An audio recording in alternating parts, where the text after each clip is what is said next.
Bonjour à tous et à toutes. Donc aujourd'hui, je voulais vous présenter mon élevage de poules pondeuses. Donc là, on est dans un poulailler qui fait à peu près 20 mètres carrés pour 25 poules au total.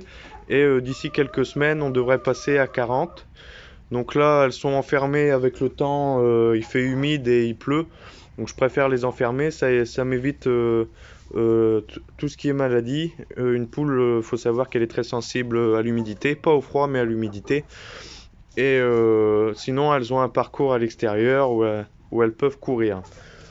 Donc mes poules, elles ont à disposition du gravier. Donc le gravier, ça aide, ça aide à fortifier les œufs. Elles pondent des œufs plus durs et donc ça évite de les casser dans le pondoir ou même pour nous, on a des œufs plus rigides avec une coquille plus rigide.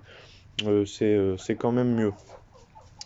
Ici, nous avons les pondoirs. Donc là, j'en ai refait 3 de plus avec des cagettes. Euh, donc ce qui nous en fait 12 au total.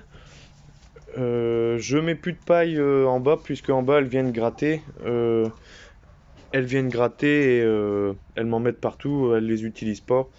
Donc j'ai préféré mettre que de la paille dans les nichoirs du haut. Ensuite, pour, euh, pour l'eau, je leur mets dans ce type d'abreuvoir. C'est un abreuvoir semi-automatique.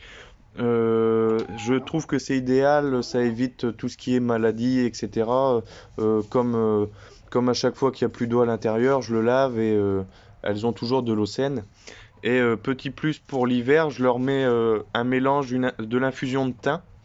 Donc ça évite tout ce qui est coccidiose, les maladies les plus connues. Donc j'en mets 1 litre pour 3 litres d'eau à chaque fois, une fois tous les 2 semaines à peu près, selon le temps, s'il fait sec ou humide.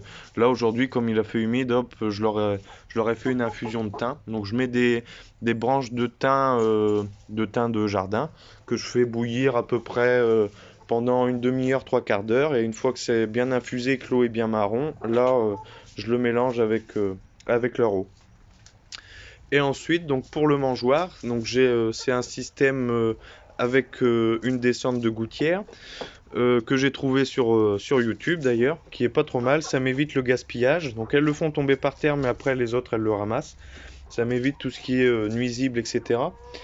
Et je leur ai rajouté au-dessus une trémie. Donc la trémie, elle a quand même une grande capacité. J'ai un bon 5 seaux à peu près, ce qui me fait durer 2 semaines et demie sans leur donner à boire. Sans leur donner à manger, excusez-moi. Hop. Après, pour l'alimentation, je leur mets, je leur fais un mélange de maïs concassé et de blé de la ferme. Donc ça, le blé qu'on a sur l'exploitation, il est impeccable puisqu'il est pas trié. Donc on a tout ce qui est petits coquillages, etc. À l'intérieur. Et ça, c'est pareil, ça ajoute des minéraux pour les poules. C'est pas mauvais. J'en ai pas là. Non, j'en ai pas là. Bon, voilà, voilà. Donc c'est tout pour cette petite vidéo. J'espère qu'elle vous aura plu. Et puis bah, je vous dis à la prochaine.